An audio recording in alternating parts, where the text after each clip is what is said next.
जय संविधान, महात्मा गांधी की जय, जय भीम, कोट से मुर्दाबाद। आज दी पब्लिक इंडिया में मैं हिंदी भाषा की समृद्धता की बात करना चाहता हूं। देखिए, हिंदी भाषा में कुछ मुहावरे बनाए गए हैं, कुछ कहावत बनाई गई हैं जो कुछ परिस्थिति के लिए बहुत ज्यादा फिट बैठती। एक कहावत है, आधी छोड़ पूरी को धावे, आधी पावे न पूरी पावे। एक और कहावत है जो इसी परिप्रेक्ष्य में है कि चौबे जी बनने गए छब्बे और बन गए दुबे। अब आप सोचेंगे कि मैं ये क्यों बोल रहा हूं, ये कहावत और ये मुहावरे क्यों बोल रहा हूं, तो उसका कारण ये है कि राजनीतिक पटल पे एक उदीयमान सितारा, जिसकी बहुत ज्यादा अपेक्षाएं थीं, जो सोच रहा था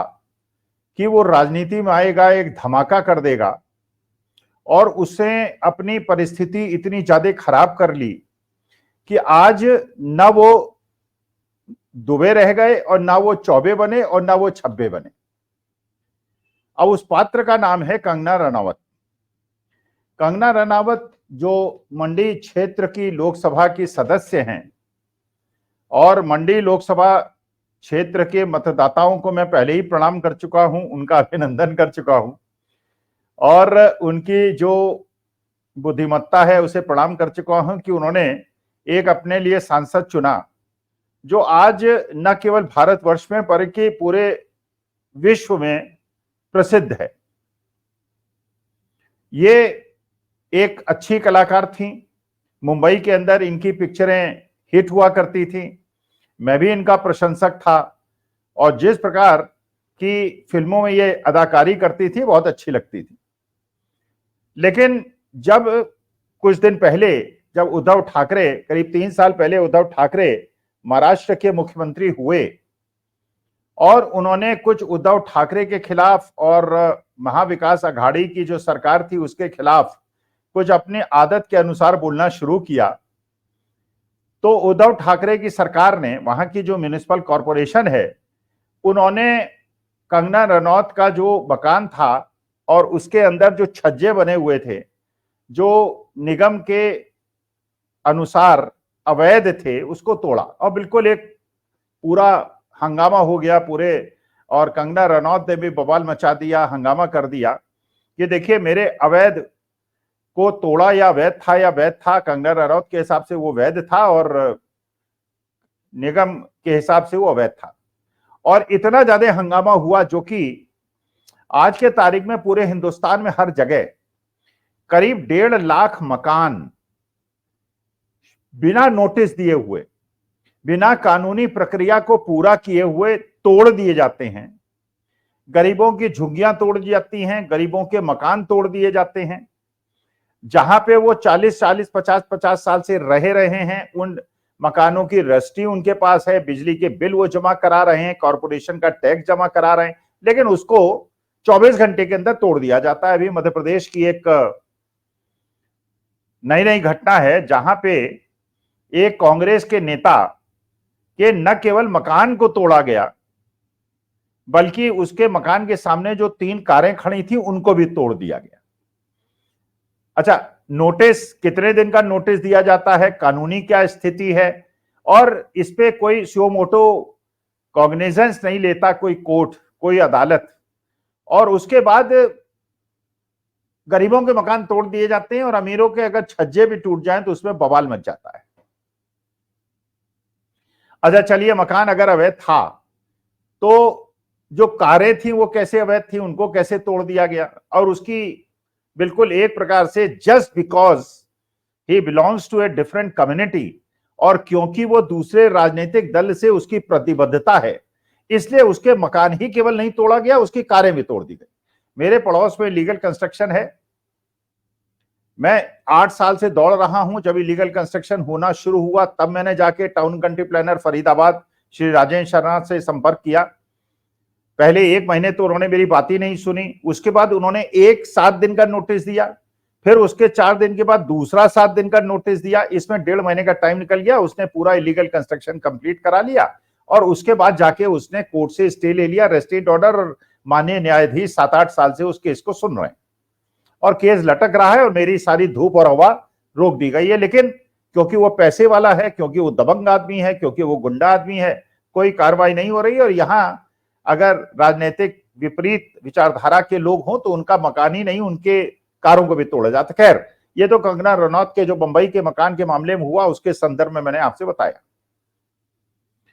इसके बाद कंगना रनौत ने यह सोचा था, उनकी बड़ी फिल्में हिट हुआ करती थी, महीनों महीनों चला करती थी, बड़ी पॉपुलर वो थी वो।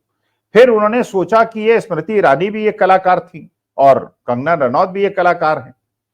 स्मृति ईरानी की भी एक अपनी अदा थी, एक अपनी बड़ी प्रसिद्ध कलाकार थी, और फिर वो राजनीति में आई। और राजनीति में आने के बाद परमेश्वर की उनपे इतनी अनुकंपा हुई कि अमेठी से चुनाव लड़ी। अब जीत गई, कैसे जीती वो तो खैर ईवीएम जाने, चुनाव आयोग जाते, लेकिन वो राहुल गांधी को उन्होंने हरा दिया। और उसके बाद जो उनकी अदाकारी लोकसभा के अंदर दिखाई पड़ी स्मृति ईरानी जी की, तो उन्होंने बताया कि साहब वो राहुल गांधी अगर लोकसभा के अंदर हाथ मिलाते हैं तो वो लगता है कि उनके तरफ इशारा कर रहे हैं और अभद्रता कर रहे हैं। और अब राहुल गांधी, अब चलिए खैर एक अलग मुद्दा है।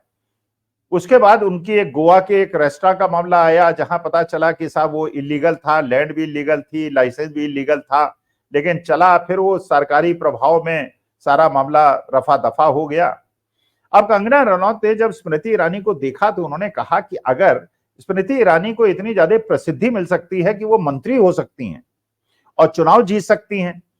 तो मैं भी फिल्म कलाकारी भी करूं। और हिंदुस्तान के अंदर जैसे भारतीय जनता पार्टी वाले लोग कहते हैं कि पूरे वर्ल्ड की सबसे लार्जेस्ट पार्टी है और इसके फॉलोअर जो हैं करोड़ों की संख्या में हैं, तो कंगना रनौत जी ने सोचा कि भाई अगर 20-25 करोड़ हिंदुस्तान के अंदर भारतीय जनता पार्टी के और मोदी जी के भक्त हैं, तो अगर मैं मोदी जी के पक्ष में बोलूंगी और ये भक्त लोग मेरे पे आकर्षित हो जाएंगे, कलाकार तो मैं अच्छी हुई, अदाकारा तो अच्छी हुई, लोग मेरी पिक्चर देखेंगे, पिक्चरें भी हिट हो जाएंगी, मैं करोड़ों रुपए कमाऊंगी भी, और इधर मैं अगर लोकसभा में पहुंच गई तो उसके बाद मुझे मंत्री पद मिल जाएगा, जैसे स्मृति ईरानी को मंत्री पद मिला था। तो इस बार तो खैर स्मृति ईरानी तो अमेठी से चुनाव हार गई और उनको हराने वाले राहुल गांधी नहीं थे, बल्कि उनको हराने वाले किशोरी लाल शर्मा थे, जो गांधी परिवार के साथ 30-40 साल से जुड़े हुए, और बड़ी बुरी तरह से करीब 1.5 लाख वोट से हराया। लेकिन मंडी की प्रबुद्ध जनता ने विक्रमादित्य सिंह को, जो वीरभद्र सिंह के पुत्र हैं, उनको हराकर और कंगना रनौत को अपना सांसद चुन लिया, जो अक्सर कहती हुई पाई गई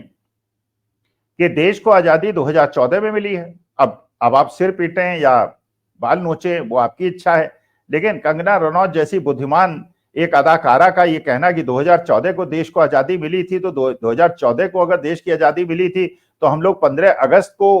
अपने देश की स्वतंत्रता दिवस मनाएं या ना मनाएं, और गणतंत्र दिवस हम 26 जनवरी को मनाएं ना मनाएं, कि उसके बाद गणतंत्र दिवस मनाया जाए कि 2014 के पहले गणतंत्र दिवस मनाया जाए। अच्छा, अपनी बुद्धिमत्ता का परिचय देते हुए कंगना जी ने यह भी कहा, जब एक साक्षात्कार हो रहा था टेलीविजन के अंदर,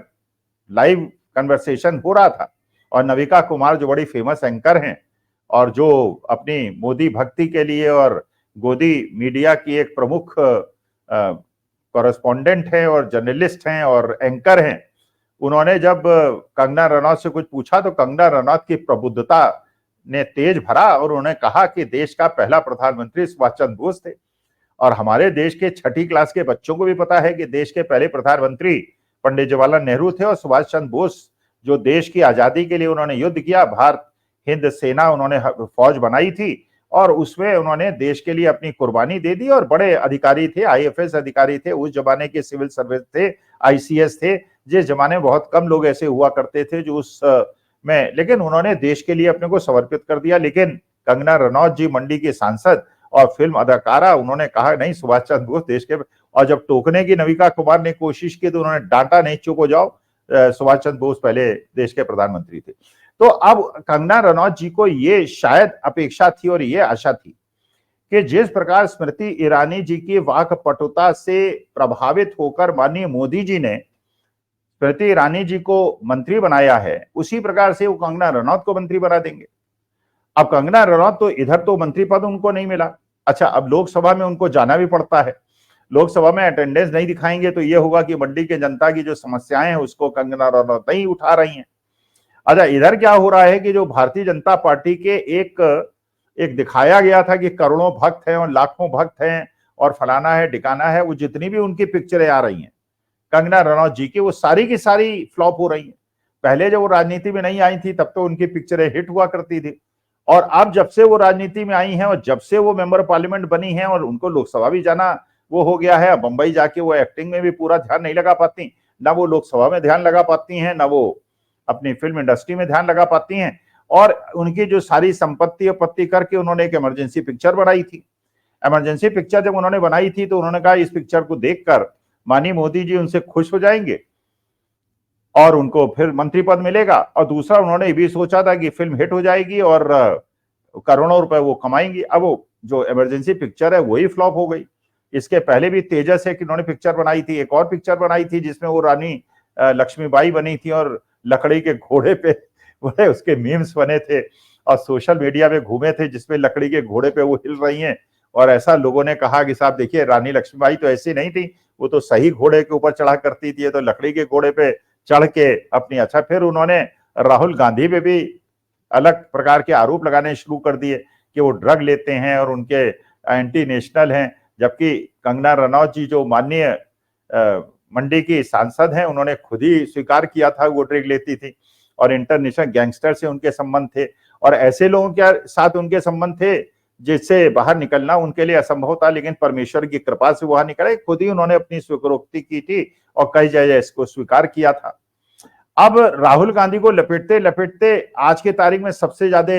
जो ये सिद्ध हो गया कि पार्लियामेंट के अंदर स्मृति ईरानी जी का सबसे अच्छा रिप्लेसमेंट कौन है, तो वो तो सिद्ध हो रहा है कि कंगना रनौत है। मंत्री पद उनको मिल नहीं रहा कि गाड़ी मिल जाए, घोड़ा मिल जाए, बड़ी कोठी मिल जाए, पैसा मिल जाए। Z+ सिक्योरिटी जरूर उनको मिल गई है, अब Z+ सिक्योरिटी उनको क्यों मिली है? अच्छा, मुश्किल एक और हो गई है। अब ये मुश्किल ये हो गई कि महाराष्ट्र के अंदर जिन उद्धव ठाकरे के खिलाफ उन्होंने युद्ध छेड़ा था, जो वहां पे महाराष्ट्र में चुनाव होने वाले हैं, इसमें बिल्कुल सिद्ध हो रहा है कि महाराष्ट्र के अंदर अगली सरकार महाविकास आघाड़ी की बनेगी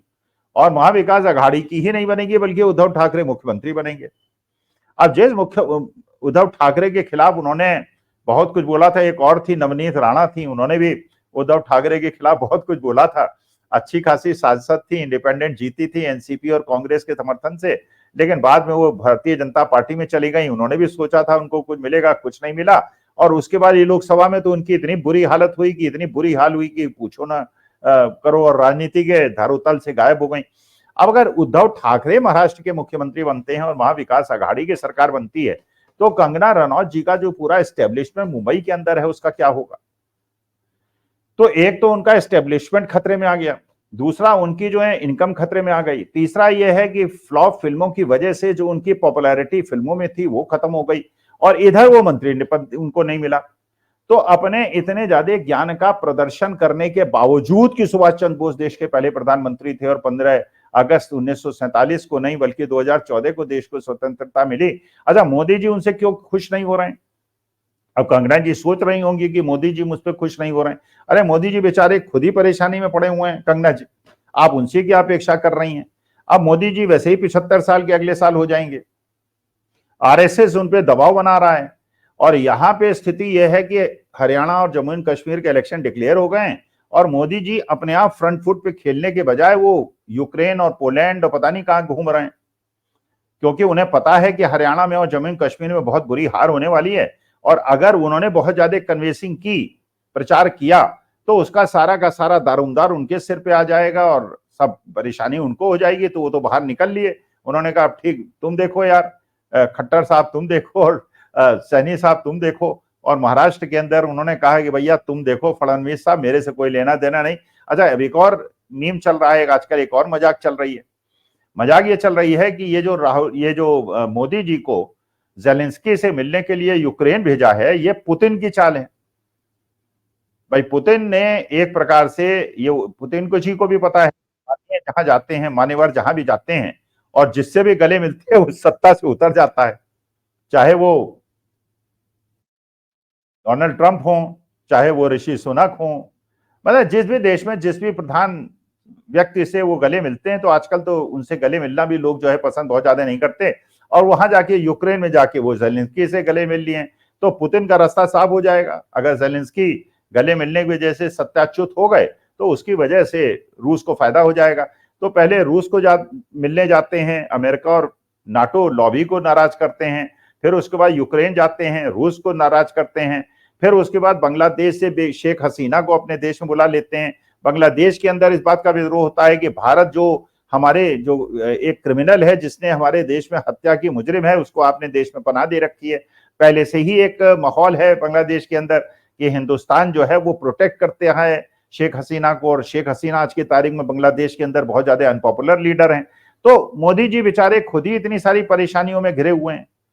और उसके बाद अगर कंगना रनौत उनसे अपेक्षा करती हैं कि उनको मंत्री बनाएं और उनको बचाएं और उनकी आर्थिक स्थिति को सुधारें, तो मोदी जी तो बेचारे ये नहीं समझ पा रहे हैं कि अगले 1 साल वो प्रधानमंत्री देश के रहेंगे कि नहीं रहेंगे। क्योंकि जिस प्रकार से जेडीयू है, तेलुगु देशम है, चिराग पासवान है, वो बिल लाते हैं, अध्यादेश लाते हैं और उसको सेलेक्ट कमेटी में चला जाता है, उसको स्थगित कर देते हैं, तो उससे मोदी जी खुद ही परेशान है। तो कंगना रनौत की मेरे ख्याल से स्थिति वही हो गई है जो मैंने कहावत से शुरुआत की थी कि चौबे जी बनने गए छब्बे और बन गए दुबे। आधी छोड़ पूरी को धावे, पूरी पावे ना आधी पावे, वो कंगना रनौत की स्थिति है। आर्थिक स्थिति भी खराब हो गई। उद्धव ठाकरे भी मुख्यमंत्री बनने वाले हैं, मंत्री पद भी नहीं मिला, और मंडी वाले भी अफसोस कर रहे होंगे, ऐसा मैं सोचता हूं कि किस महामानव को, किस महान महिला को हमने अपने देश का अपने सांसद चुन लिया है, जो जाके बताती है कि 15 अगस्त को 1947 को नई देश आजाद हुआ, और सारे देश के प्रधानमंत्रियों की बदनामी करती है, चाहे वो अटल बिहारी वाजपेयी हो, चाहे मोरारजी देसाई हो, चाहे चंद्रशेखर हो, चाहे राजीव गांधी हो, चाहे कोई भी हो। लेकिन वो केवल मोदी जी की बड़ाई इसलिए करती हैं कि उनको मंत्री पद मिले, वो भी उनको नहीं मिल रहा है। तो कंगना रनौत से पहले मुझे गुस्सा आता था, पहले मुझे क्रोध आता था, पूरी दया आने लगी है कि क्या बेचारी ने क्या सोचा था, क्या हो गया। ना कलाकार रही हम जैसे लोग जो उनकी पिक्चरें देखते थे, अब हमें वितृष्णा होती है कि उनकी पिक्चरें नहीं देखेंगे, और इधर मंत्री पद भी गया, पैसा भी गया, सब कुछ गया, और उद्धव ठाकरे अब महाराष्ट्र के मुख्यमंत्री बनने वाले हैं। अब उनके बाद जो उनके इलीगल कंस्ट्रक्शन और इलीगल एक्टिविटीज पे जो इंक्वायरीज होंगी, कंगना रनौत बेचारी को उसको भी झेलना पड़ेगा। तो यही मैं आप चाह रहा था कि कंगना रनौत से आप लोग गुस्सा करें, क्रोध करें, दया करें, ये आपके ऊपर सोचने की बात है। नमस्कार, धन्यवाद, प्रणाम और जय संविधान।